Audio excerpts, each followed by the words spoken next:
सवेरा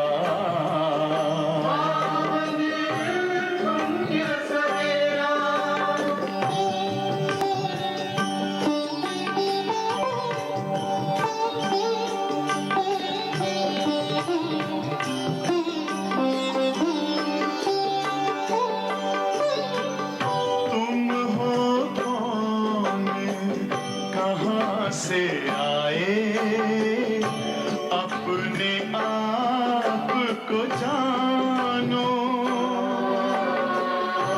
राजयोग के द्वारा अपना परम पिता पहचानो इसी राजपथ पर चलकर पालो अपना बसेरा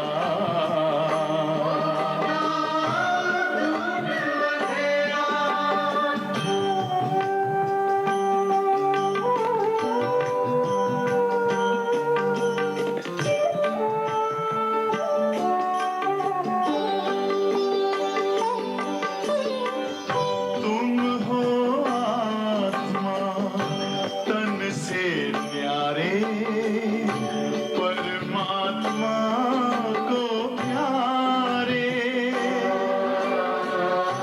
दिव्य गुणों को धारण करके योगी बनो दुलारे ज्योति बिंदु ही तोड़ेगा ये माया मोह का घेरा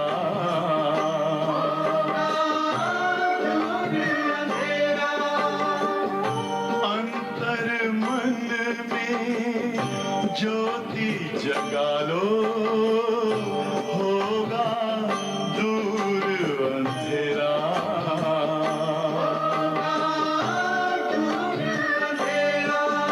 ओम शांति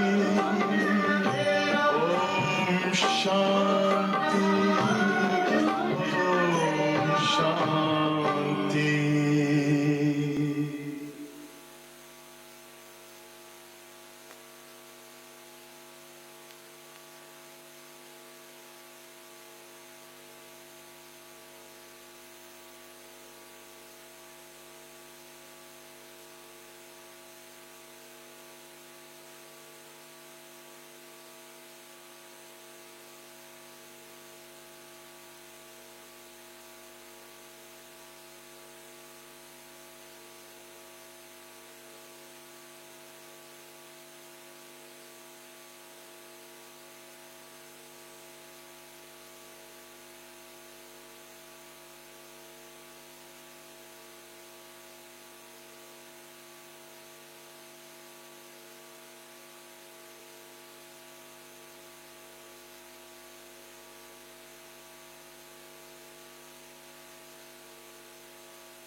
ओम शांति। कहा जाता है ये दुनिया एक मुसाफिर खाना है, ऐसे कहते हैं। इसको सराय भी कहते हैं। सराय एक सराय है, सराय में यात्री रहते हैं, धर्मशाला जैसे।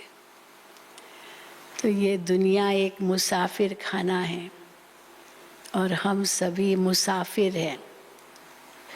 तो कहाँ के मुसाफिर हैं? परम धाम से यहाँ आए हैं, बहुत दूर से आए हैं मुसाफिर। लेकिन हम एक बार आते हैं तो फिर यहाँ ही फंस जाते हैं, वापस नहीं जा सकते। फिर शिव बाबा भी मुसाफिर है, वो भी मुसाफिर बन करके फिर इस सृष्टि पर आता है। तो हम उस मुसाफिर को क्या कहते हैं?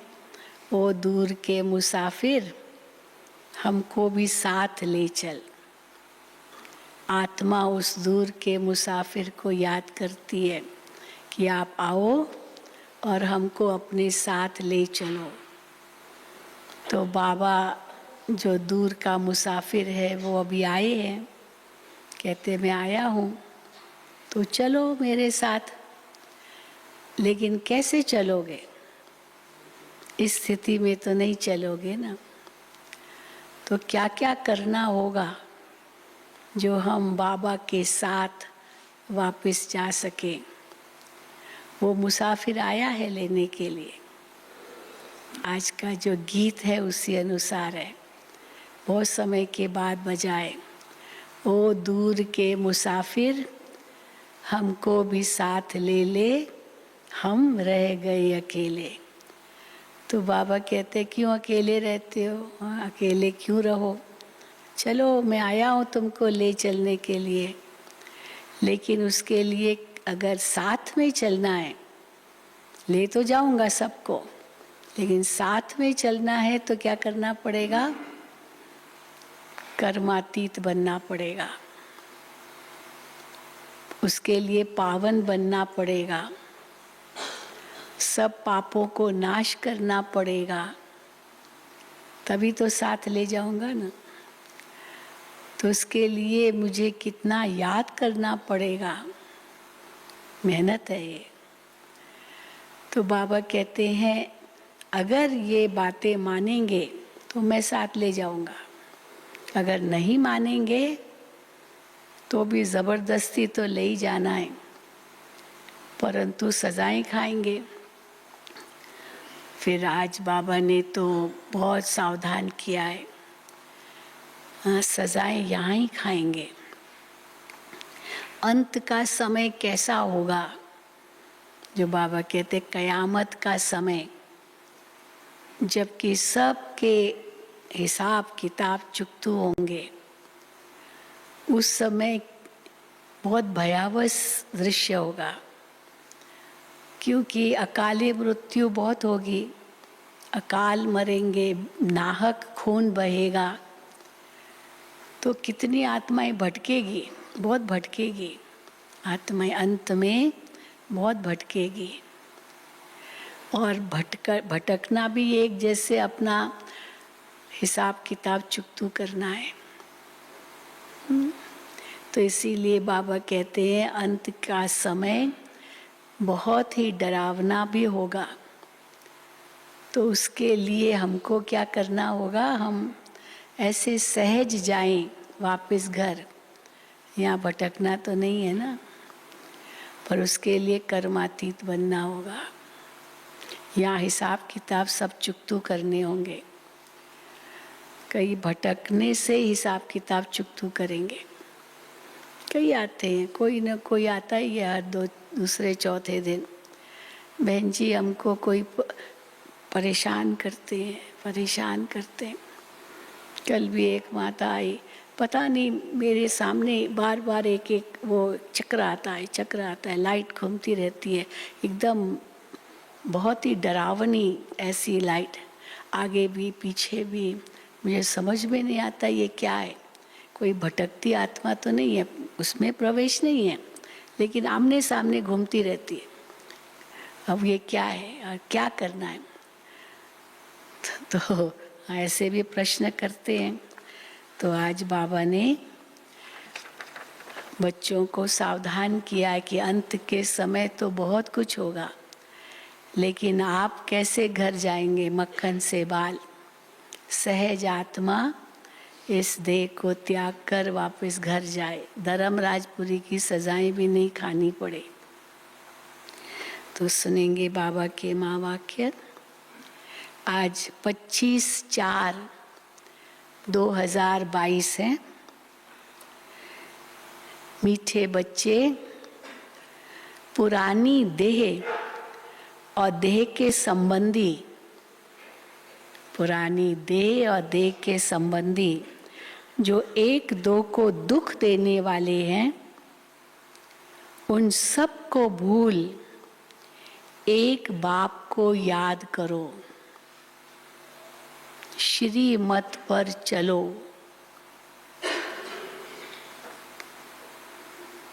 प्रश्न है, बाप के साथ साथ वापस चलने के लिए, उनके साथ साथ जाना है, तो बाप के साथ साथ वापस चलने के लिए बाप की किस श्रीमत का पालन करना पड़े? श्रीमत क्या देते हैं बाबा? वो उत्तर में है। उत्तर, बाप की श्रीमत है बच्चे पवित्र बनो, ये पहला काम करो, पवित्र बनो, ज्ञान की पूरी धारणा करो और अपनी कर्मातीत अवस्था बनाओ, तब साथ साथ वापस चल सकेंगे। कर्मातीत नहीं बने तो बीच में रुक कर सजाएं खानी पड़ेगी। वो तो सूक्ष्म वतन में, धर्मराजपुरी में तो खाएंगे, पर यहाँ भी बाबा कहते हैं कयामत के समय कई आत्माएं शरीर छोड़ भटकती है। साथ में जाने के बजाय यहाँ ही पहले सजा भोग हिसाब चुकतू करती है। इसलिए बाप की श्रीमत है बच्चे, सिर पर जो पापों का बोझा है, पुराने हिसाब किताब हैं, सब योग बल से भस्म करो। योग बल से सब भस्म करो पुराने हिसाब किताब। तो गीत बजा है, ओ दूर के मुसाफिर हमको भी साथ ले ले, हम रह गए अकेले। ओम शांति। अभी तुम ब्राह्मणों की बुद्धि से सर्वव्यापी का ज्ञान तो निकल गया है। उस मुसाफिर को बुलाते हैं, हमको ले चलो, तो सर्वव्यापी तो नहीं है ना वो। तो तुम ब्राह्मणों की बुद्धि से सर्वव्यापी का ज्ञान तो निकल गया है। ये तो अच्छी रीति समझाया जाता है कि परम पिता परमात्मा प्रजापिता ब्रह्मा द्वारा नई रचना रचते हैं। वो ठहरा रचयिता जिसको परमात्मा कहा जाता है। ये भी बच्चे जानते हैं कि वो आते हैं, परमात्मा आता है सृष्टि पर, आकर बच्चों को अपना बनाते हैं। पहला काम ये करते हैं, ऐसे ही नहीं सीधा ले जाएंगे, पहले बच्चों को अपना बनाते हैं, माया से लिबरेट करते हैं। पुरानी देह सहित जो भी मित्र संबंधी आदि हैं, जो एक दो को दुख देने वाले हैं, उनको भूलना है। ये काम भी करवाते बाबा। हाँ, कहते हैं भूल जाओ, उनको भूलना है। जैसे कोई बूढ़ा होता है तो उनको मित्र संबंधी आदि कहते हैं ना।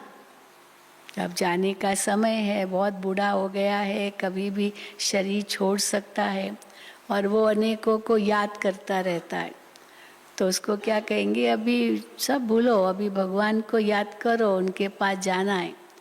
तो बाबा कहते हैं उनके मित्र संबंधी आदि कहते हैं अभी राम जपो, बस अभी और बातें भूल जाओ, राम जपो। अब वो भी झूठ ही बताते हैं। अच्छा, राम जपो का मतलब क्या है? कौन है राम, कहाँ है, कैसे जाएंगे, वो तो कुछ पता नहीं, परमात्मा की पहचान तो है नहीं, तो वो भी झूठ ही बताते हैं। न खुद जानते हैं, न उनकी बुद्धि में परमात्मा की याद ठहरती है। खुद की बुद्धि में नहीं तो वो बूढ़े को कितना भी कहे तो भी हाँ वो भी नहीं कर पाएगा। न खुद जानते हैं न उनकी बुद्धि में परमात्मा की याद ठहरती है। समझते हैं परमात्मा तो सर्वव्यापी है। एक तरफ गाते हैं दूर के मुसाफिर आओ हमको भी साथ ले चलो, तो गाते भी हैं आत्माएं दूर से आकर शरीर धारण कर अपना अपना पार्ट बजाती है। ये सब बातें मनुष्यों के लिए ही समझाई जाती है। ये जानवरों को थोड़ी समझाएंगे, ये बातें मनुष्यों को ही समझाई जाती है। ये बातें मनुष्य शिव का मंदिर बनाते हैं, पूजा करते हैं, फिर भी यहाँ वहाँ ढूंढते रहते हैं। शिव की पूजा भी करते हैं, परमात्मा उनको कहते भी हैं, फिर भी यहाँ वहाँ ढूंढते रहते हैं। कह देते हैं हमारे तुम्हारे सब में व्यापक है। उनको क्या कहेंगे? बाबा कहते हैं उनको ऑर्फन्स कहेंगे, अनाथ कहेंगे, भटकते ही रहते हैं। उनको ऑर्फन कहते हैं। धनी को जानते ही नहीं है, तो धनी को न जानने वाले माना अनाथ है। याद करते हैं हे भगवान परंतु जानते नहीं। हाथ जोड़ते हैं, समझते हैं वो निराकार है। हमारी आत्मा भी निराकार है, ये आत्मा का शरीर है, परंतु आत्मा को कोई भी जानते नहीं। ये तो कह देते हम आत्मा, ये आत्मा का शरीर है, लेकिन आत्मा को तो जानते नहीं।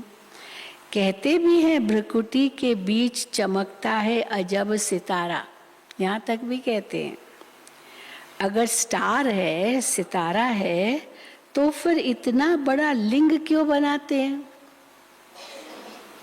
आत्मा में ही 84 जन्मों का पाठ है, ये भी नहीं जानते। आत्मा को तो नहीं जानते, परमात्मा को नहीं जानते, लिंग की पूजा भी करते हैं, स्टार भी कहते हैं, परंतु जानते नहीं।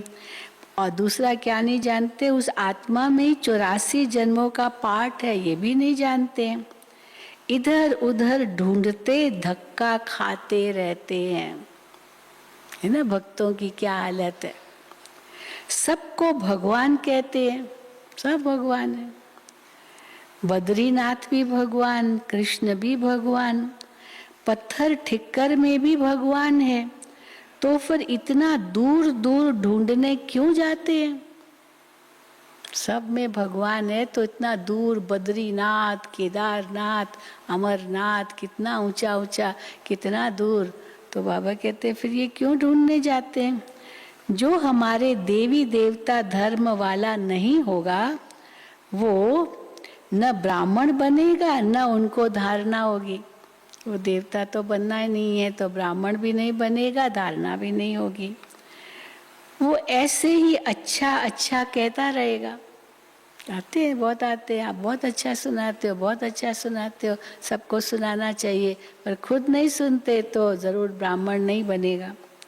अच्छा अच्छा कहते रहेंगे। तो बाप कहते हैं बच्चे मैं तुमको साथ ले चलूंगा, गारंटी करते हैं बाबा, मैं तुमको साथ ले चलूंगा। जब तुम श्रीमत पर चल पहले पवित्र बनेंगे, ज्ञान की धारणा करेंगे, अपनी कर्मातीत अवस्था बनाएंगे, तब ही मेरे साथ साथ घर पहुंचेंगे। नहीं तो बीच में रुककर बहुत कड़ी सजा खानी पड़ेगी। मरने के बाद कई आत्माएं भटकती भी है। ये जरूरी नहीं है कि सुसाइड जिसने किया वही भटकती है। भले लगेगा नेचुरल डेथ है, लेकिन वही भटक सकती है। कहीं भी मोह अटका हुआ होगा ना, कहीं भी, या कोई ऐसा कड़ा पाप कर्म होगा तो तुरंत शरीर न भी मिले, जरूरी नहीं कि तुरंत मिलेगा, वो भटकेगी। तो बाबा कहते हैं मरने के बाद कई आत्माएं भटकती भी है। जब तक शरीर मिले तब तक भटकती हुई सजा भोगेंगी।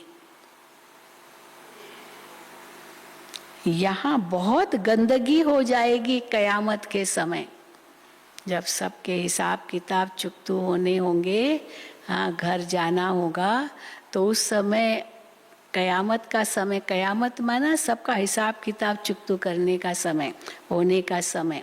तो उस समय बाबा कहते हैं यहाँ बहुत गंदगी हो जाएगी, बहुत आत्माएं भटकेगी। कयामत के समय पापों का बोझा बहुत सिर पर है, सबको हिसाब किताब तो चुकतू करना ही है, कोई करना ही है। बिना हिसाब किताब चुकतू किए कोई वापस नहीं जा सकता है। सबको हिसाब किताब तो चुकतू करना ही है। कोई बच्चे तो अभी तक भी योग को समझते ही नहीं है, कैसे योग द्वारा ही हम अपने पापों को नाश कर सकते हैं, और योग को समझते ही नहीं है। 1 मिनट भी बाप को याद नहीं करते, 1 मिनट भी। तुम बच्चों को तो घड़ी घड़ी कहा जाता है बाप को याद करो। क्यों बाबा कहते हैं घड़ी घड़ी, यहाँ क्यों कहते हैं बाप को याद करो?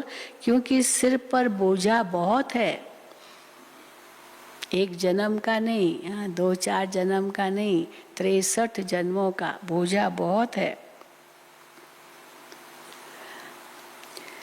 मनुष्य कहते हैं परमात्मा सर्वव्यापी है, फिर भी तीर्थों की तरफ कितना भटकते हैं।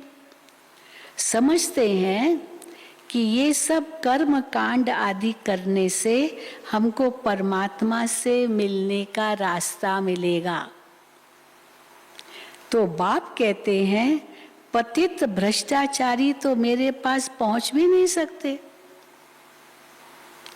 कहते हैं फलाना पार निर्वाण गया, परंतु ये भी गपोरा मारते हैं, कोई नहीं गया है अब तक। मैं ही अभी बच्चों की सेवा में उपस्थित हूँ, मैं ही ले जाऊंगा तो कैसे कोई जाएगा। कहते फलाना पार निर्वाण गया, परंतु ये गपोड़े मारते हैं, जाता कोई भी नहीं है। अभी तुम जानते हो भक्ति मार्ग में कितने धक्के खाते हैं। ये सब शास्त्र आदि पढ़ते पढ़ते मनुष्यों को गिरना ही है। कितना भी पढ़ लो, कितनी भी यात्राएं कर लो, क्या भी कर लो, गिरना ही है। बाप चढ़ाते हैं और रावण गिराते हैं। अब रावण का काम ही है गिराना, तो रावण कैसे, उसके राज्य में तो चढ़ना मुश्किल है, चढ़ेंगे भी नहीं। बाप ही जब आता है वही चढ़ाता है। बाप चढ़ाते हैं, रावण गिराते हैं। अब बाप समझाते हैं तुम मेरी मत पर चल, पवित्र बनो। हाँ, मेरी मत पर चल, तुम पवित्र बनेंगे और अच्छी तरह पढ़ेंगे तो स्वर्ग में चलेंगे, नहीं तो इतना ऊंच पद पा नहीं सकेंगे। प्रदर्शनी की कितनी सर्विस चलती है। अब बाबा प्रदर्शनी के बारे में बताते, क्योंकि उस समय नई नई इन्वेंशन थी प्रदर्शनी की, और सब मांगनी करते थे हमको भी प्रदर्शनी भेजो, प्रदर्शनी भेजो, तो बाबा भेजते थे। तो प्रदर्शनी की कितनी सर्विस चलती है। तो फिर वो बाबा को पत्र लिखते थे, बाबा इतने हजारों आए, ये आए, इतने आए, हाँ इतने कोर्स कर रहे हैं। बाबा कहते थे सब लिखो समाचार। उस समय 1960s की बात है, समाचार लिखो। तो बच्चे लिखते थे, तो देखो बाबा वो समाचार सुनाते हैं। प्रदर्शनी की कितनी सर्विस चलती है। अब ये सर्विस बढ़ती जाएगी, गांव गांव में जाएंगे। अब तो गांव गांव में जाते हैं ना, कितनी सेवा बढ़ गई, एक एक विंग की अपनी अपनी प्रदर्शनी है। गांव गांव में जाएंगे, ये है नई इन्वेंशन। उस समय नई इन्वेंशन थी प्रदर्शनी की। नई नई पॉइंट्स निकलती रहती है। जब तक जीना है तब तक सीखना ही है। तुम्हारी एम ऑब्जेक्ट है ही भविष्य के लिए। ये शरीर छोड़ेंगे तो तुम जाकर प्रिंस प्रिंसेस बनेंगे। चढ़ता है नशा, हम ये शरीर छोड़ेंगे और जाकर प्रिंस प्रिंसेस बनेंगे। ब्रह्मा बाबा को तो बहुत नशा था, हिस्ट्री हॉल में बाबा मुरली चलाते थे और सामने लक्ष्मी नारायण का ट्रांसलाइट, श्री कृष्ण का ट्रांसलाइट, हाँ अभी भी वैसा ही है। तो बाबा उनको देख करके बहुत नशा चढ़ाते थे। बाबा कहते मैं ये बनूंगा, मिचनो बनूंगा, मिचनो बनूंगा, मैं ये बनूंगा, ये शरीर छोड़ के बनूंगा। तो जैसे बाबा गद्दी पर बैठ के भी जैसे नाचते थे। तो बाबा कहते हैं ये शरीर छोड़ेंगे तो तुम जाकर प्रिंस प्रिंसेस बनेंगे। स्वर्ग माना स्वर्ग, नो कंपैरिजन। स्वर्ग माना स्वर्ग, किसी से भेंट नहीं कर सकते। स्वर्ग माना स्वर्ग, वहां नरक का नाम निशान भी नहीं। धरती भी उथल पाथल कर नई बन जाती है, सब कुछ नया बन जाता है। इस कलयुगी दुनिया की कोई भी चीज वहां नहीं चलेगी। धरती भी उथल पाथल कर नई बन जाती है, ये मकान आदि सब खत्म हो जाते हैं। कहते हैं सोने की द्वारका नीचे चली गई। तो कलयुग की चीजें तो सब खत्म होके कोई भी चीज स्वर्ग में नहीं चलेगी, लेकिन स्वर्ग की भी कोई चीज नरक में नहीं चलेगी, ये भी है। स्वर्ग की चीज भी कोई द्वापर के राजाएं यूज करेंगे क्या? जो वहाँ देवताओं ने यूज की होगी चीजें, वो द्वापर के राजाएं थोड़े यूज करेंगे, वो तो भिखारी राजाएं होंगे। तो इसीलिए क्या दिखाते, सोने की द्वारका पानी में चली गई।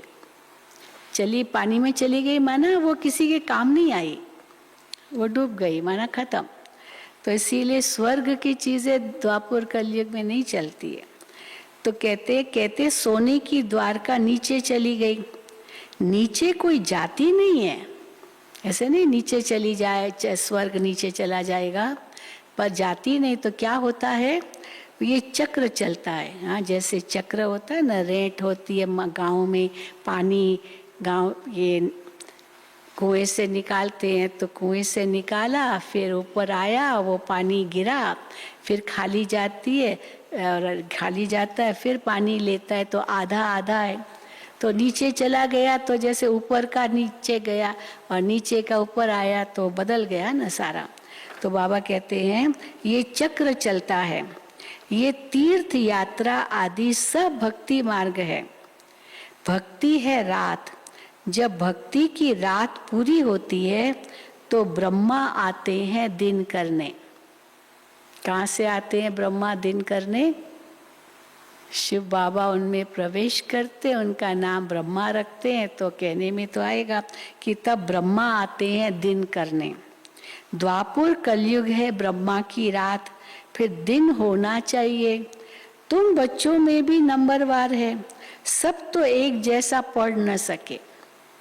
भले मुरली भी पढ़ते हैं, लेकिन सब अच्छी तरह से गहराई से मुरली का एक एक वाक्य समझे, ये सबके वश की बात नहीं है, इसका भी अनुभव चाहिए। तो बाबा कहते तुम बच्चों में भी नंबरवार है, सब तो एक जैसा पढ़ न सके, भिन्न भिन्न दर्जे। सतयुग में भी दर्जे अलग अलग होंगे, पद अलग अलग है, तो भिन्न भिन्न दर्जे हैं। प्रदर्शनी में देखो कितने आते हैं, 5-7 हजार रोज आते हैं। ये बाबा को किसने पत्र में लिखा? बाबा 5-7 हजार रोज आते हैं। फिर निकलते कौन है? तो बाबा उनको लिखते थे कि अपने का 5-7 हजार रोज आते हैं, पर कितने आते हैं फिर सेंटर पर, कितने कोर्स करते? बाबा कहते सब लिखो। तो फिर वो बाबा मुरली में सुनाते। 5-7 हजार रोज आते हैं। फिर निकलते कौन है? कोटों में कोई, कोई में भी कोई। तो बच्चे लिखते हैं, क्या लिखते हैं? बाबा 3-4 ही निकले हैं। हजारों आए रोज, 7 दिन तक एग्जीबिशन चली, पर कितने आए सेंटर पर? 3-4। बाबा 3-4 निकले हैं जो रोज आते हैं। कोई 7 रोज का कोर्स भी उठाते हैं, 7 दिन का कोर्स भी करते हैं एग्जीबिशन समझने के बाद, और फिर आते ही नहीं है। कोर्स भी किया 7 दिन का, परंतु फिर नहीं आते। जो देवी देवता धर्म के होंगे वही यहाँ ठहरेंगे। आप लोगों में से भी कई होंगे जो एग्जीबिशन से निकले, एग्जीबिशन देखी, उसके बाद कोर्स किया और बाबा के बच्चे बने हैं। कोई हाथ उठाओ? नहीं, कोई भी नहीं। 1 2 3 4 5 6 बहनों में कोई नहीं, एग्जीबिशन देखी ही नहीं, ऐसे ही आ गए ज्ञान में, ऐसे ही सेंटर पर आ गए। अच्छा, किसने सेंटर पर, कोई सेंटर पर ले आए। तो बाबा कहते हैं कोई 7 रोज का कोर्स भी उठाते हैं फिर आते नहीं हैं। जो देवी देवता धर्म के होंगे वही यहाँ ठहरेंगे, साधारण गरीब ही निकलेंगे, बहुत धनवान भी ऐसे नहीं आएंगे। रोज कहाँ कोर्स करेंगे, कहाँ टाइम होता है उनको। साधारण गरीब ही निकलेंगे, साहूकार तो मुश्किल ही ठहरते हैं, बहुत मेहनत करनी पड़ती है। हाँ, बाबा के बच्चे बनाने लिए भी मेहनत करनी पड़ती है। चिट्ठी भी लिखते हैं कई बच्चे, बाबा के बनते भी हैं, उसमें भी मेहनत करते हैं, चिट्ठी भी लिखते हैं, ब्लड से भी लिख करके देते हैं कि बाबा मुझे अभी पक्का निश्चय है कि आप आए हैं और हमको साथ ले जाएंगे। जो बच्चे लिखते हैं बाबा को पत्र, निश्चय पत्र, ब्लड से भी लिख कर देते हैं, करते थे। हाँ, बाबा फिर वो पत्र दिखाते थे क्लास में आकर, देखो इसने अपनी खून से निकला है, यहाँ से खून निकाल करके फिर वही स्याही बना देते थे और पत्र लिखते थे बाबा को। तो खून से भी लिख करके देते हैं। फिर चलते चलते माया खा जाती है, युद्ध चलती है तो रावण जीत लेता है। बाकी जो थोड़ा कुछ सुनते हैं वो प्रजा में चले जाते हैं। बाबा तो समझाते रहते हैं कि श्रीमत पर चलना है। जैसे मम्मा बाबा और अनन्य बच्चे पुरुषार्थ कर रहे हैं, हमारी दादियाँ सब कितना पुरुषार्थ करती होगी, ऐसे थोड़ी पुरुषार्थ नहीं किया होगा। तो मम्मा बाबा अनन्य बच्चे पुरुषार्थ कर रहे हैं। महारथियों के नाम तो लिए जाते हैं ना, पांडव सेना में कौन कौन है, महारथी कौन कौन है, उनका भी नाम बाला है। तो कौरव सेना में भी मुख्य का नाम बाला है। क्या करत भय पांडव, क्या करत भय कौरव, क्या करत भय, तो सबका नाम बाला है। यूरोप वासी यादवों के भी नाम हैं। अखबार में भी जो नामी ग्रामी हैं उनका नाम डालते हैं, हुज हु में यहाँ डालते हैं, डायरेक्टरी आती है तो उसमें नाम डालते हैं। उन सब की परम पिता परमात्मा के साथ विपरीत बुद्धि है, सबकी विपरीत बुद्धि है परमात्मा के साथ। परमात्मा को जाने तब तो प्रीत रखे। यहाँ भी बच्चे प्रीत रख नहीं सकते, जो जानते ही नहीं वो तो चलो प्रीत नहीं रख सकते, पर जिन्होंने बाबा को जाना भी है वो भी पूरी प्रीत नहीं रख सकते। तो बाबा कहते यहाँ भी बच्चे प्रीत रख नहीं सकते, घड़ी घड़ी भूल जाते। प्रीत की निशानी क्या है, वो हर वक्त वही याद आएगा। अगर भूल जाते हैं माना प्रीत नहीं है ना। तो घड़ी घड़ी भूल जाते हैं, फिर पद भ्रष्ट हो पड़ता है। जितना बाप को याद करेंगे उतने विकर्म विनाश होंगे और पद ऊंचा मिलेगा। दूसरों को भी आप समान बनाना है, रहम दिल बनना है और अंधों की भी लाठी बनना है। आप समान बनाना है, रहम दिल बनना है, अंधों की लाठी बनना है। कोई अंधे हैं, कोई काने हैं, कोई झुंझार होते हैं। अंधे भी है माना आंखें है ही नहीं, ज्ञान का नेत्र है ही नहीं, पर वैसे ये आंखें भी समझो नहीं है तो बाबा तो फिर कहेंगे अंधे हैं। कोई काने हैं, एक आंख वाले, ऐसे भी बहुत होते हैं ना दुनिया में, एक आंख वाले, एक आंख वो डैमेज हो गई है तो पत्थर की आंख अंदर डालते हैं, पर पता चल जाता है ये पत्थर की आंख है। फिर कोई झुंझार है, झुंझार माना ऐसी आंखें छोटी छोटी छोटी, वो अंदर का वो दिखाई भी नहीं देता, ऐसी छोटी छोटी आंखें, वो बड़ी भी नहीं कर पाते आंखें। एक बहन आती थी, इतनी ऐसे कुमारी थी छोटी, तो ऐसी आंखें, तो हमने इनको कहा क्यों ऐसी आंखें, आंखें खोलो ना अच्छी तरह से। तो उसकी माँ कही ये खोल नहीं पाती है, लाइट वो सहन नहीं कर पाती, तो ऐसी ऐसी आंखें ही करती है। तो देखो कोई अंधे, कोई काने, कोई झुंझार होते हैं। यहाँ भी बच्चे नंबरवार है। अभी यहाँ पर ज्ञान के नेत्र की बात है, वो नेत्रों की बात नहीं है। तो यहाँ भी सज्जे कौन है, काने कौन है, हाँ, झुंझार कौन है। ऐसे फिर प्रजा में नौकर चाकर जाकर बनेंगे। आगे चलकर तुम सब साक्षात्कार करेंगे। ईश्वर को सर्वव्यापी कहना ये कोई समझ नहीं है। ये थोड़ी समझ है ईश्वर सर्वव्यापी कहना। ईश्वर तो ज्ञान का सागर है। अब वो ज्ञान का सागर है सर्वव्यापी की, ये थोड़ी समझ है। वही आकर तुमको ज्ञान दे रहे हैं, राजयोग भी सिखला रहे हैं। श्री कृष्ण की आत्मा जिसने अब 84 जन्म पूरे किए हैं, अब वो राजयोग सीख रहे हैं। कितनी गुह्य बातें हैं। इस समय, हाँ बाबा कहते हैं, इस समय सभी बाप को भूलने के कारण क्या हो गए हैं? बाप को भूलने के कारण महान दुखी बन पड़े हैं। क्यों महान दुखी बन पड़े हैं? क्योंकि बाबा को भूले।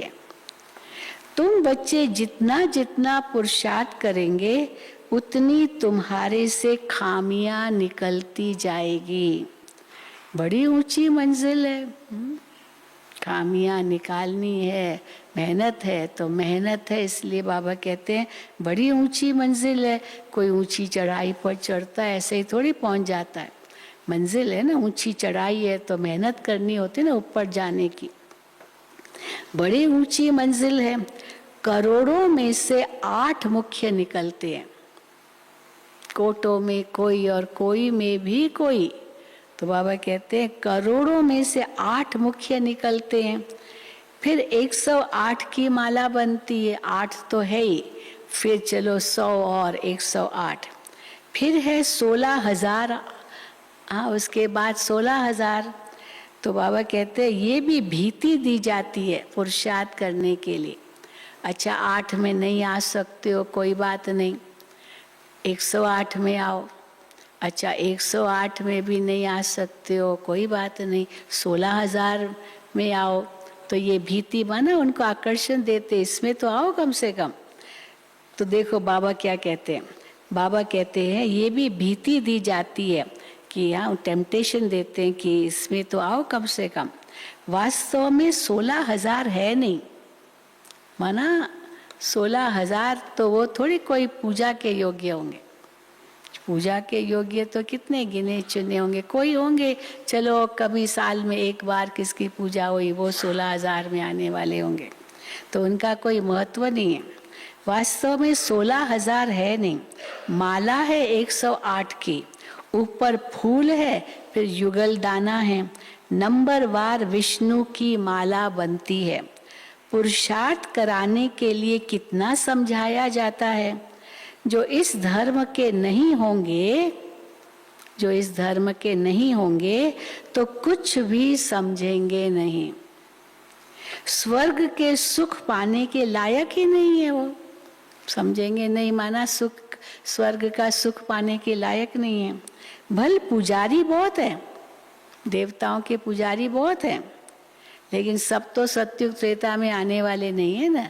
जो ब्राह्मण बनेंगे वही आएंगे, तो सब तो ब्राह्मण बनेंगे नहीं। द्वापर कलयुग की आत्माएं भी तो बहुत है ना जो सीधा आते ही भक्ति में आती है।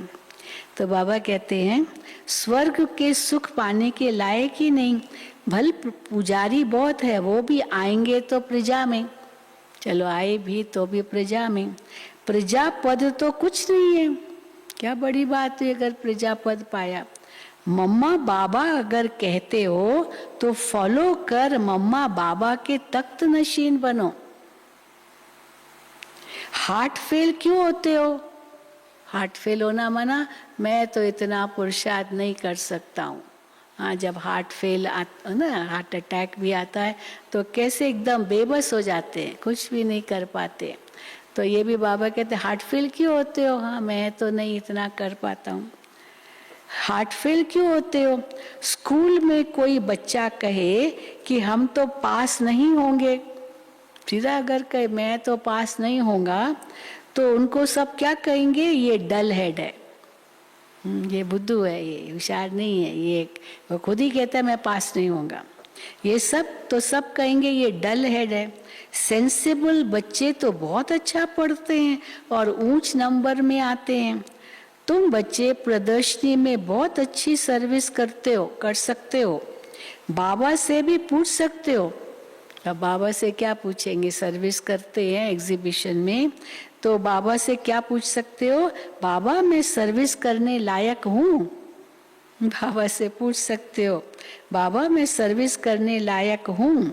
तो बाबा बतला सकते हैं कि बच्चे अभी तुमको बहुत सीखना है, बहुत सीखना है। ये नहीं समझो मैं तो बहुत होशियार हो गया हूँ, चलो एग्जीबिशन समझा भी लेते हैं, क्या बड़ी बात है। ज्ञान की कितनी गहराई है, योग कितना है, धारणा कितनी है। तो इसलिए बाबा कहते हैं, तो बाबा बतला सकता है कि बच्चे अभी तुमको बहुत कुछ सीखना है अथवा लायक बनना है। खाली एग्जीबिशन समझा लिया, क्या बड़ी बात। तो बहुत कुछ सीखना है अथवा लायक बनना है। विद्वान आदि के सामने समझाने वाले भी होशियार चाहिए। विद्वानों के सामने समझाने वाले होशियार चाहिए, ऐसे वैसे नहीं चलेंगे, क्योंकि वो तो बहुत बहस करेंगे। इसलिए हम है ना, आपको मालूम है ना, प्रेम बहन देहरादून की, तो बाबा ने उनको ही नियुक्त किया, बच्ची आप जाओ हरिद्वार में जो महामंडलेश्वर है उनकी आप ही सेवा करो। तो बहुत प्यार से कैसे सेवा करती थी, तो उनसे कई बार अपना अनुभव सुनाती थी, हमने कैसे इनको प्यार से खींचा। तो कहती थी, मैं उनसे मिलने जाती थी तो सेब की या फ्रूट की टोकरी लेके जाती थी सब। पहले तो वो उनके आगे भेंट करती थी और उनके सामने बैठ के, सामने वो नीचे बैठता था तो मैं नीचे बैठती थी। फिर मैं उनकी बातें सुनती थी, मैं ही नहीं सुनाती थी, उनकी बातें सुनती थी, प्यार से सुनती थी। वो जो सुनाता था सुनती रहती थी, ऐसे नहीं तो आर्ग्यू की तो बात ही नहीं, हाँ कोई ये कुछ भी नहीं, तो बस सुनती रहती थी प्यार से, उसकी महिमा करती रहती थी। तो वो महिमा सुनते सुनते कितने जैसे हाँ पिघल जाते थे। और यहाँ तक उनको कहते थे, हम तो महामंडलेश्वर है, आप महामंडलेश्वरी हो। इतना उसको रिस्पेक्ट देते थे, कोई कम नहीं। तो ऐसे उनको हाँ नजदीक लाया। तो इसलिए यहाँ पर जब आए थे तो प्रशंसा ही प्रशंसा करते थे। जब यहाँ संत सम्मेलन हुआ था तो बाबा कहते हैं, तो समझाने वाले भी होशियार चाहिए, विद्वान आदि के सामने समझाने वाले भी होशियार चाहिए। पहले पहले तो ये निश्चय कराया जाता है कि भगवान आया हुआ है, बुलाते हो ओ दूर देश के रहने वाले, आओ हमको साथ ले चलो, क्योंकि हम बहुत दुखी हैं। इसलिए कहते आओ और हमको साथ ले चलो, हम दुखी हैं। सतयुग में तो इतने सब मनुष्य होंगे ही नहीं, सभी आत्माएं मुक्ति धाम में चली जाएगी। जिसको तुम जिसके लिए दुनिया इतना भक्ति करती है, हाँ वहाँ जाने लिए, मुक्ति के लिए, मोक्ष के लिए दुनिया इतनी भक्ति करती है, तो बाप कहते हैं मैं सबको ले जाऊंगा। सेकंड में मुक्ति, जीवन मुक्ति निश्चय हुआ तो जीवन मुक्त बनेंगे। फिर जीवन मुक्ति में भी पद है, जीवन मुक्त तो बन जाएंगे, निश्चय हुआ बाबा के बच्चे बने, स्वर्ग में तो आएंगे फिर, परंतु पद कौन सा पाएंगे वो तो आपके पुरुषार्थ पर है। तो निश्चय हुआ तो जीवन मुक्त बनेंगे, फिर जीवन मुक्त में भी पद है, पुरुषार्थ करना है, जीवन मुक्ति में राजा रानी पद पाएंगे। मम्मा बाबा महाराजा महारानी बनते हैं तो हम क्यों न पद पाएं? हमारे माता पिता इतना ऊंच पद पाएंगे तो हम क्यों ना पाएं? पुरुषार्थ करने वाले फिर छिप भी नहीं सकते, छिप नहीं सकते हैं वो। अगर सचमुच सही पुरुषार्थ कर रहे हैं, उनके चेहरे से, चलन से, बोल से सब पता चलता है कि ये पुरुषार्थ कर रहा है या नहीं कर रहा है। पुरुषार्थ करने वाले छिप नहीं सकते। सारी राजधानी स्थापन हो रही है, दैवी धर्म वाले जो भी हैं वो आएंगे जरूर। मम्मा बाबा राजा रानी बनते हैं तो हम भी क्यों न पुरुषार्थ करें? ये हर एक के अंदर लगन होनी चाहिए। बाबा को बच्चे पत्र लिखते हैं। अभी एक और बात, किसी ने बाबा को पत्र लिखा तो बाबा मुरली में सुना रहे हैं। बाबा को बच्चे पत्र लिखते हैं, बाबा मैं कभी कभी सेंटर पर आता हूँ। बाबा को पत्र लिखा, मैं कभी कभी सेंटर पर आता हूँ, अब बच्ची की शादी करानी है, कोई ज्ञानी लड़का लेकर दो तो शादी करावे। अब माँ बाप चाहेंगे, थोड़ा बहुत ज्ञान है, ज़्यादा ज्ञान नहीं है, और बच्ची ज्ञान में चलना चाहती है, वो बाबा की सेवा में लगना चाहती है, लेकिन बाप कहेगा नहीं, हाँ तुम ऐसे करोगी तो समाज में कैसे रहेंगे, आदि आदि, तो लोकलाज होती है। तो फिर वो बाबा को पत्र लिखते हैं, बाबा कोई ज्ञानी लड़का लेकर दो तो शादी करावे बच्ची की। तो बाबा ने क्या लिखा होगा, बच्ची कहे हम शादी नहीं करेंगे, मुझे बाबा की सेवा करनी है। बच्ची कहती है मैं, तो फिर बाबा को वो पिता पत्र लिखता है, बच्ची कहे हम शादी नहीं करेंगी, बहुत बच्चियां मार खाती है, अबलाओं पर अत्याचार होते हैं। बाबा लिखते हैं, अभी क्या लिखा बाबा ने उनको, बाबा लिखते हैं माँ बाप और बच्चे तीनों ही बाबा के पास आ जाओ, वो बच्ची को भी लेकर आओ और माँ बाप भी आ जाओ, मधुबन में आओ, तो बाबा समझाएंगे। अभी क्या समझाएंगे, तो पहले फिर बाबा ने उनको क्या लिखा, आदरणीय पिताश्री आप लिखते हो, पत्र में लिखा होगा ना आदरणीय पिताश्री जी, तो आदरणीय पिताश्री लिखते हो तो आ जाओ, बाबा आपको कह रहे हैं आ जाओ, आप हमको आदरणीय पिताश्री कहते हो तो मैं तुमको आज्ञा करता हूँ कि तुम आ जाओ मधुबन। पैसा न हो तो टिकट के लिए भी मिल जाएंगे, पैसे मिल जाएंगे, आओ बाबा के पास।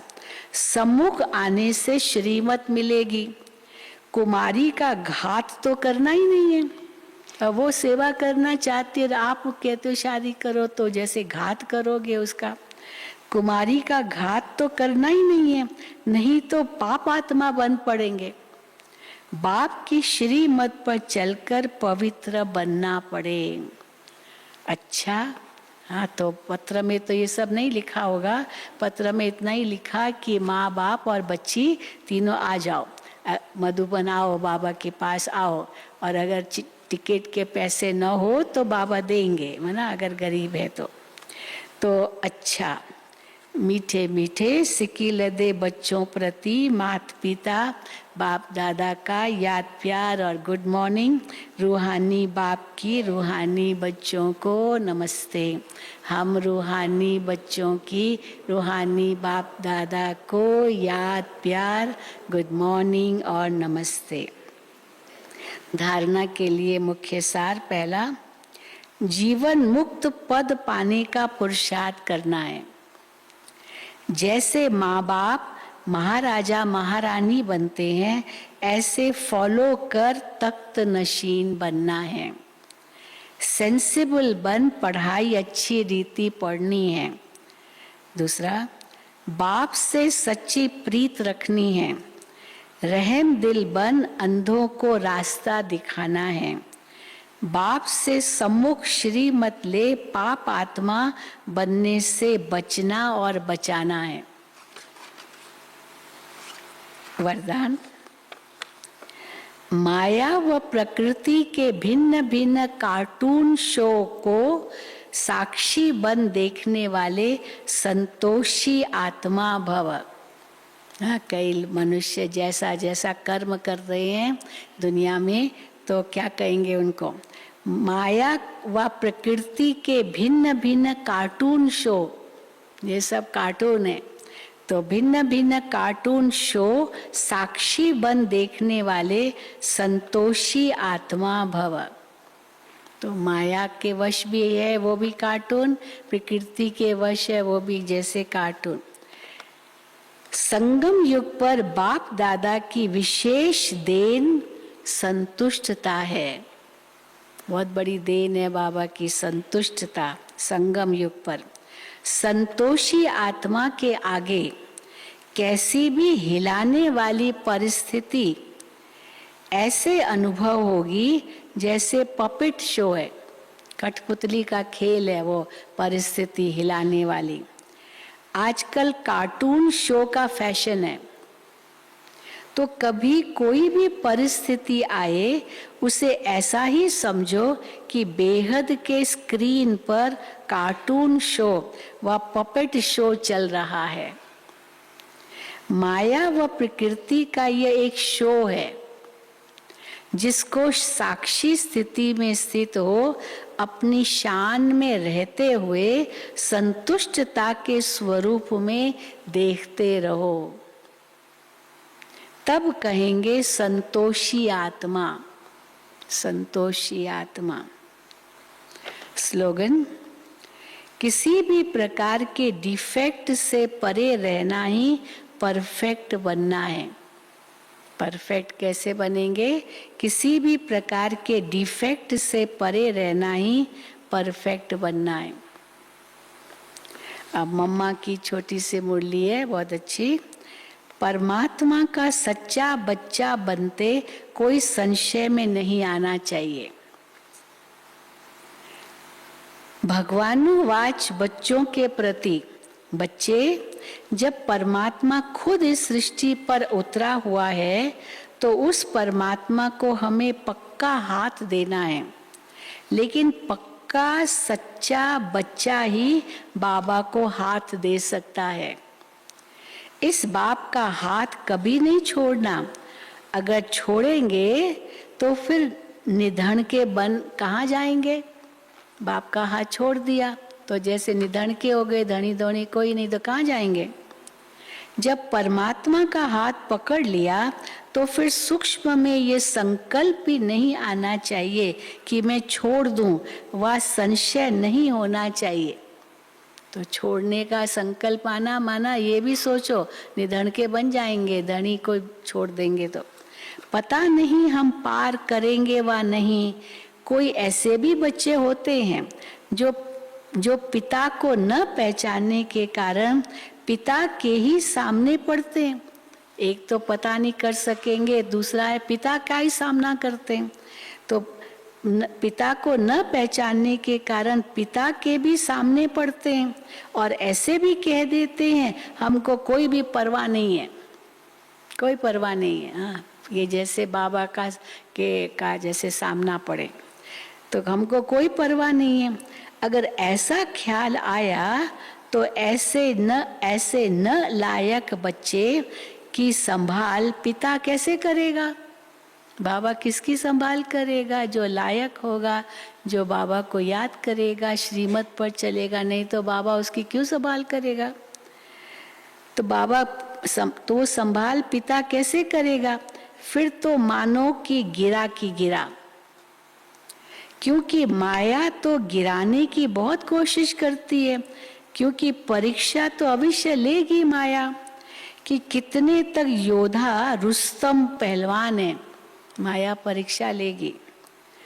अब ये भी जरूरी है, जितना जितना हम प्रभु के साथ रुस्तम बनते जाएंगे उतना माया भी रुस्तम बन हमको गिराने की कोशिश करेगी। हम बाबा के साथ रह के शक्तिशाली बनते, पर माया भी शक्तिशाली बन कर के फिर गिराने की कोशिश करेगी। जोड़ी पूरी बनेगी। जितना प्रभु बलवान है तो माया भी उतनी बलवानी दिखाएगी। जोड़ी पूरी बनेगी। भगवान के साथ भी जैसे उनकी चटा बेटी होगी, भगवान इनको इतना शक्तिशाली बनाता है, मैं भी इतनी शक्तिशाली बनकर इसको गिराऊं। हाँ, तो मम्मा कहती है जोड़ी,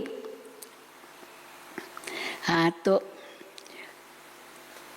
माया भी रुस्तम बन हमको गिराने की कोशिश करेगी। जोड़ी पूरी बनेगी। जितना प्रभु बलवान है तो माया भी उतनी बलवानी दिखाएगी, परंतु अपने को तो पक्का निश्चय है। क्या निश्चय है? माया भले अपनी बलवानी दिखाए, हम प्रभु के बनते, हम बलवान बनते हैं, माया बलवानी दिखाती है, लेकिन क्या निश्चय है कि आखिरीन भी परमात्मा महान बलवान है। विजय भगवान की होगी, माया की नहीं होगी। आखिरीन परमात्मा महान बलवान है, आखिरी उनकी ही जीत है।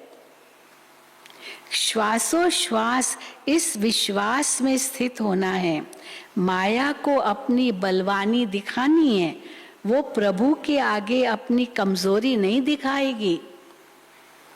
बस एक बार भी कमजोर बना तो खलास हुआ, वो बन जाएगा कमजोर। माया तो और ही बलवान है, भगवान के साथ उसकी भेंट है, तो इसीलिए वो कमजोर बनाएगी। बस एक बार कमजोर बना तो खलास हुआ। इसलिए भल माया अपना फोर्स दिखलाए, परंतु अपने को मायापति का हाथ नहीं छोड़ना है। बाबा मायापति है, तो बाबा मायापति का हाथ नहीं छोड़ना है। वो हाथ पूरा पकड़ा तो मानो उनकी विजय है। जब परमात्मा हमारा मालिक है तो उनका हाथ छोड़ने का संकल्प नहीं आना चाहिए। अगर हाथ छोड़ा तो बड़ा मूर्ख ठहरा, वो मूर्ख ठहरा। इसलिए परमात्मा कहता है, बच्चे जब मैं खुद समर्थ हूं तो मेरे साथ होते हुए तुम्हें भी समर्थ अवश्य, जब मैं खुद समर्थ हूं तो मेरे साथ होते तुम्हें भी समर्थ अवश्य, तुम समर्थ अवश्य बनेंगे। समझा बच्चे? तो मम्मा समझाती है, देखो कैसे प्यार से समझाती है मम्मा, बिल्कुल माँ जैसे समझाती है। अच्छा, ओम शांति, ओम शांति। आज से बट्ठी शुरू है, आइए कोई बट्ठी वाले। अच्छा, तो बट्ठी वाले भाई बहने सभी